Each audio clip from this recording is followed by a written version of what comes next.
નમસ્કાર દર્શક મિત્રો, બોટાદ દસ્તક ન્યૂઝમાં આપનું હાર્દિક સ્વાગત છે અને હું છું એલડી મકવાણા. આપ જોઈ રહ્યા છો બોટાદ દસ્તક ન્યૂઝ. હવે પછીના સમાચાર વિગતવાર.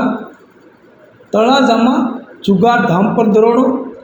સરતાલપર ગામે આંબલી નીચે તીન પત્તી રમતા 2 શખ્સો ઝડપાયા. 27,400નો મુદ્દામાલ જપ્ત.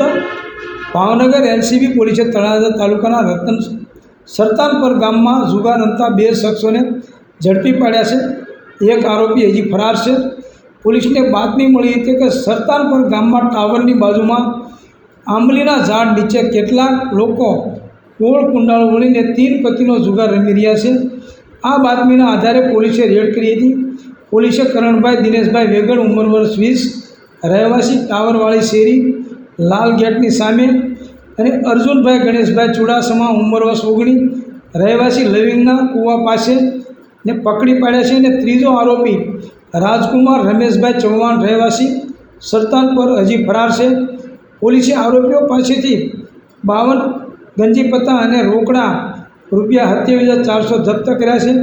આ મામલે તળાજા પોલીસ સ્ટેશનમાં જુગાર પ્રતિબંધક ધારા હેઠળ ગુનો નોંધવામાં આવ્યો છે. પોલીસે ફરાર આરોપીની શોધખોળ શરૂ કરી છે. સૌજન્ય દિવ્યા ભાસ્કર, બોટાદ દસ્તક ન્યૂઝ, એલડી મકવાણા, બોટાદ.